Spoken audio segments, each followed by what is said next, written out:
July charter বাস্তবায়নের পর ডিসেম্বরেই হতে পারে জাতীয় নির্বাচন। দুবাইয়ে প্রধান উপদেষ্টা বললেন, ভুয়া ভোট দিয়ে সব প্রতিষ্ঠান ধ্বংস করেছে বিগত সরকার।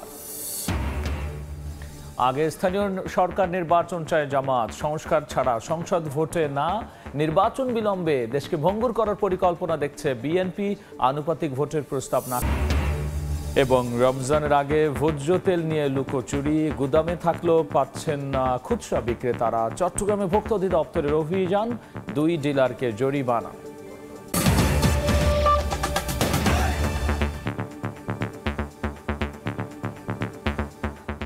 জনপদের সময় সঙ্গে আছি আমি গোলাম রাব্বি। চলতি বছরের ডিসেম্বরের মধ্যেই জাতীয় নির্বাচন অনুষ্ঠিত হতে পারে বলে ফের জানিয়েছেন প্রধান উপদেষ্টা ডক্টর মোহাম্মদ ইউনূস। দুবাইয়ে ওয়ার্ল্ড গভর্নমেন্ট সামিটের এক অধিবেশনে সিএনএনের সাংবাদিক বেকি অ্যান্ডারসনের প্রশ্নের জবাবে ডক্টর ইউনূস বলেছেন, বিভিন্ন খাত সংস্কারে আলাদা কমিশন গঠন করা হয়েছে। আইন শৃঙ্খলা, পুলিশ, সংবিধান, নির্বাচন সহ অন্যান্য সংস্কার কমিশনগুলো প্রতিবেদন তৈরির পাশাপাশি বিভিন্ন ধরনের সুপারিশ করেছে। রাজনৈতিক দলগুলো যেসব সুপারিশের বিষয়ে সবাই একমত পোষণ করবে সেগুলো নিয়ে একটা সনদ তৈরি করা হবে, আর সেগুলো বাস্তবায়ন করে অন্তর্বর্তী সরকার নির্বাচন দেবে বলে জানিয়েছেন প্রধান উপদেষ্টা।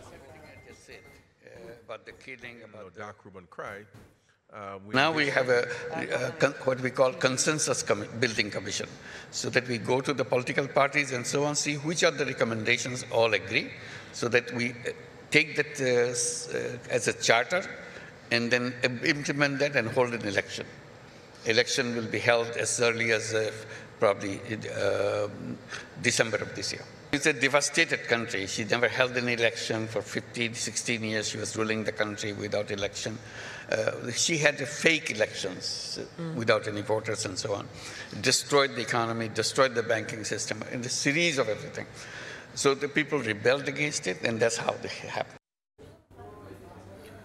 আগে স্থানীয় সরকার নির্বাচন চায় জামায়াতে ইসলামী, সংস্কার ছাড়া জাতীয় নির্বাচন চায় না দলটি।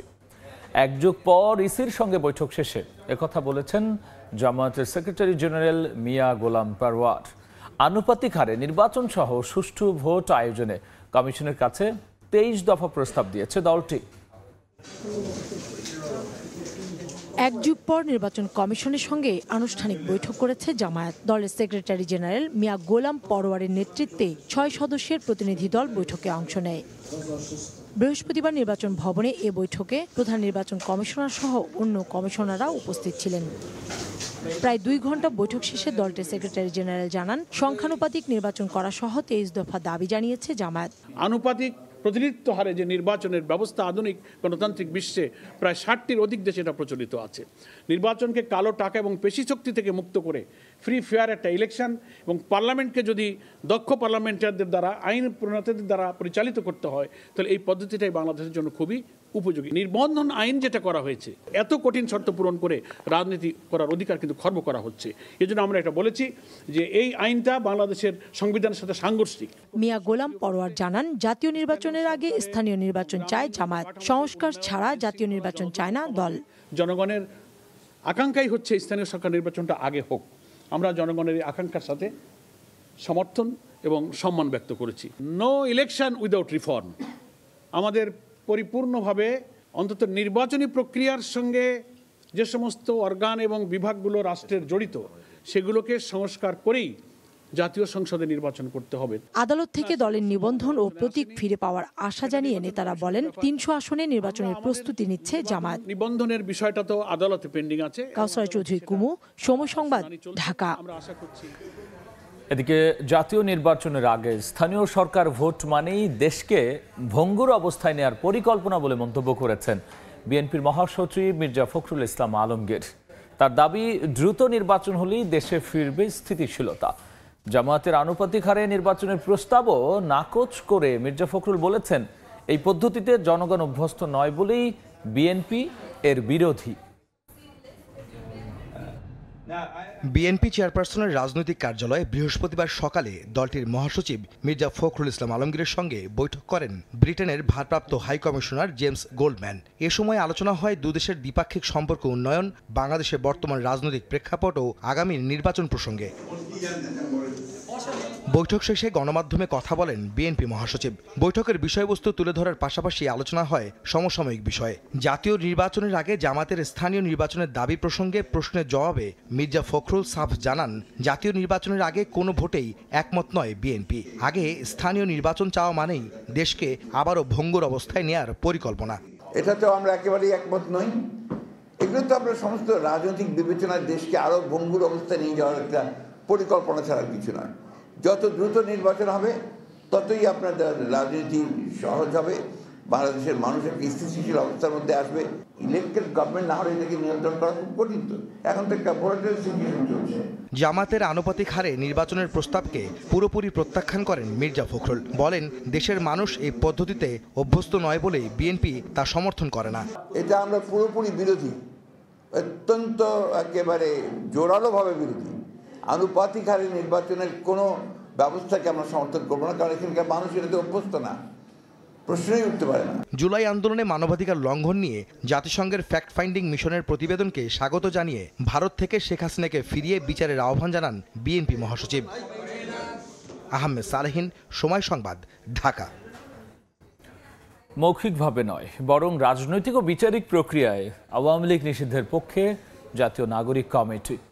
বিকেলে সিলেটে ফ্যাসিবাদী ব্যবস্থার বিলোপ ও নতুন রাজনৈতিক বন্দোবস্ত বাস্তবায়নের লক্ষ্যে প্রতিনিধি সভা শেষে কথা জানিয়েছেন সংগঠনটির মুখপাত্র সামান্তা শারমিন। নতুন রাজনৈতিক দলের আত্মপ্রকাশ শুধু নির্বাচনের জন্য নয়, বরং রাষ্ট্রের কল্যাণে জন আকাঙ্ক্ষা ও দাবি পূরণের জন্য কাজ করবে বলেও জানিয়েছেন তিনি।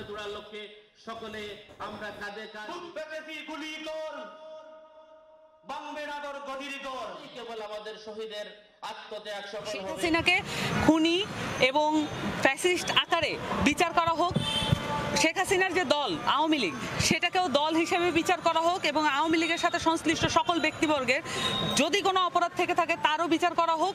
শুধুমাত্র মুখের কথায় আর কোনো হঠকারীভাবে নিষিদ্ধের পক্ষে আমরা না, একে বিচারিক প্রক্রিয়ার মাধ্যমে আসলে ওই প্রক্রিয়ায় আমাদের যেতে হবে। রমজানের আগে ভোজ্য তেল নিয়ে লুকোচুরি, গুদামে পর্যাপ্ত থাকলেও পাচ্ছেন না খুচরা বিক্রেতারা। আর এই অবস্থায় চট্টগ্রামের খাতুনগঞ্জের পাইকারি বাজারে অভিযান চালিয়েছে ভোক্তা অধিকার সংরক্ষণ অধিদপ্তর। কাগজপত্র না থাকায় জরিমানা করা হয়েছে 2 ডিলারকে।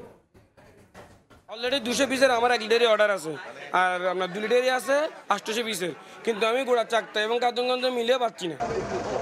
কয়েক দফায় ডিলারের কাছে গিয়েও ভোজ্য তেল না পাওয়ায় ক্ষুব্ধ এই খুচরা বিক্রেতা। তার অভিযোগ, গুদাম ভর্তি তেল থাকলেও লুকোচুরি করছে ডিলাররা। আর ক্রেতাদের অভিযোগ, রমজান সামনে রেখে নানা ব্র্যান্ডের প্যাকেট ও বোতলজাত তেল মজুত করে বাজারে সংকট তৈরি করা হচ্ছে। চট্টগ্রামে ভোজ্য তেলের পাইকারি বাজার খাতুনগঞ্জে সকালে অভিযান চালায় জাতীয় ভোক্তা অধিকার সংরক্ষণ অধিদপ্তর। কাগজপত্র যাচাই করে মজুতের প্রমাণ পাওয়ায় 2 ডিলারকে 70,000 টাকা জরিমানা করা হয়। পাওয়া যায় 13,000 লিটার তেল। গায়ের রেট থেকে তারা আমাদের থেকে 2 টাকা 3 টাকা বাড়তি নেই, আরো তারপরে তেল নেয় না। 1300 কার্টুন তেল ওনাকে সরবরাহ করেছে। 200 কার্টুন হয়তো ওনার হিসেবে সরবরাহ হয়ে থাকতে পারে, যদি ডকুমেন্ট নাও দেখাতে পারে এখন, কিন্তু বাদবাকি আরও 400 কার্টুনের হিসেব কোথায় নাই। অভিযুক্ত দোকান মালিক বলছেন, কাগজপত্র না থাকাতেই তাকে জরিমানা করা হয়েছে। কোম্পানি যেটা প্রাইস ওই রেটেই মাল ডেলিভারি করেছে, কিন্তু ডকুমেন্টেশন আমি ওদেরকে উপস্থাপন করতে পারি না, এই জন্য আমাকে জরিমানা করে দিতেছে। অভিযানে বেশ কয়েকটি দোকানে অভিযান চালিয়ে সতর্ক করা হয় ডিলারদের। শফিকুল আলম, সময় সংবাদ, চট্টগ্রাম। আলু সংরক্ষণে মূল্য বৃদ্ধির প্রতিবাদে এবার দিনাজপুরে আলু ফেলে বিক্ষোভ করেছেন চাষি ও ব্যবসায়ীরা। সকাল 11টা থেকে দুপুর 1টা পর্যন্ত বীরগঞ্জ বিজয় চত্বর মোড়ে দিনাজপুর পঞ্চগড় মহাসড়কে এ কর্মসূচি পালিত হয়। ভুক্তভোগীদের অভিযোগ, চলতি বছর হিমাগারে আলুর কেজি প্রতি ভাড়া 8 টাকা করা হয়েছে, যা গত বছরের তুলনায় দ্বিগুণ। অথচ এবার প্রতি কেজি আলু উৎপাদনে কৃষকের খরচ হয়েছে 32 থেকে 33 টাকা। আর বাজারে পাইকারি আলু বিক্রি হচ্ছে 10 থেকে 12 টাকায়। দাম কম থাকায় বিঘা প্রতি 8 থেকে 10,000 টাকা লোকসান গুনতে হচ্ছে বলে জানান তারা। প্রতি কেজি আলুর ভাড়া 3 টাকায় নির্ধারণ না করলে 7 দিনের মধ্যে বৃহত্তর আন্দোলনের হুঁশিয়ারি দেন তারা। পরে স্থানীয় প্রশাসনের আশ্বাসে অবরোধ তুলে নেওয়া হয়। জনপদের সময় বসন্ত ভালোবাসা ও মাতৃভাষা দিবস সামনে রেখে জমে উঠেছে ফুলের বাজারে বেচা কেনা। তবে কাঙ্ক্ষিত দাম মিলছে না বলে দাবি চাষিদের। ফুল ব্যবসায়ীরা বলছেন সারা বছরের হিসাব মেলালে লোকসানে থাকবেন না তারা। গোলাপ, গ্লাডিওলাস, জারবেরা, চন্দ্রমল্লিকা, জিপসি ও গাঁদা নামে বাহারি ফুল। পয়লা ফাল্গুন ও বিশ্ব ভালোবাসা দিবসকে সামনে রেখে শেষ মুহূর্তের বেচাকেনায় ব্যস্ত যশোরের গদখালির ফুল চাষিরা। বৃহস্পতিবার ভোর থেকে হাঁকডাকে চলে বেচাকেনা। প্রকারভেদে প্রতি পিস ফুল বিক্রি হচ্ছে 3 টাকা থেকে 10 টাকা পর্যন্ত। জিপসি প্রতি তোড়া 10 টাকা। গাঁদা ফুল প্রতি হাজার 450 টাকা দরে কিনছেন ক্রেতা। সারা বছর যেটা আশা করে থাকি ভাই, 14 ফেব্রুয়ারি 21 ফেব্রুয়ারি 21 ফেব্রুয়ারি কিভাবে বলতে পারছি না, কিন্তু 14 ফেব্রুয়ারি আমরা ফুল ধরা ভাই। 1.5 বিঘে গেল লাগাইছি, প্রায় 50-60 হাজার টাকা খরচ, মাত্র 16,000 টাকা ক্যাশ পাইছি। বিক্রি না হলে রাস্তায় ফেলা দিয়ে যেতে হবে, এবার চাষিদের খরচের টাকা উঠছে না। ফুল ব্যবসায়ীদের দাবি নানা কারণে এবছর ফুলের দাম কম, তবে সারা বছরের হিসাব মেলালে লোকসানে থাকবেন না চাষিরা। আমাদের যে টার্গেটটা ছিল একটা বছরের এই সিজনে আমরা কত টাকার ফুল বিক্রি করব, হয়তো আমাদের আশাটা টার্গেটটা পূর্ণ হবে না, কিছুটা কম হবে আর কি দাম। এদিকে আলুর জেলাখ্যাত মুন্সিগঞ্জে জারবেরা ফুল চাষে এসেছে সফলতা। টঙ্গিবাড়ি উপজেলার পুরাপাড়া গ্রামে বাণিজ্যিকভাবে চাষ হচ্ছে নান্দনিক এই ফুল। কনক আজাদ, সময় সংবাদ। জনপদের সময়ের শীর্ষ সংবাদ জানিয়ে দিচ্ছি আরও একবার। জুলাই চার্টার বাস্তবায়নের পর ডিসেম্বরেই হতে পারে জাতীয় নির্বাচন। দুবাইয়ে প্রধান উপদেষ্টা বললেন, ভুয়া ভোট দিয়ে সব প্রতিষ্ঠান ধ্বংস করেছে বিগত সরকার। আগে স্থানীয় সরকার নির্বাচন চায় জামাত, সংস্কার ছাড়া সংসদ ভোটে না। নির্বাচন বিলম্বে দেশকে ভঙ্গুর করার পরিকল্পনা দেখছে বিএনপি। আনুপাতিক ভোটের প্রস্তাব নাকচ।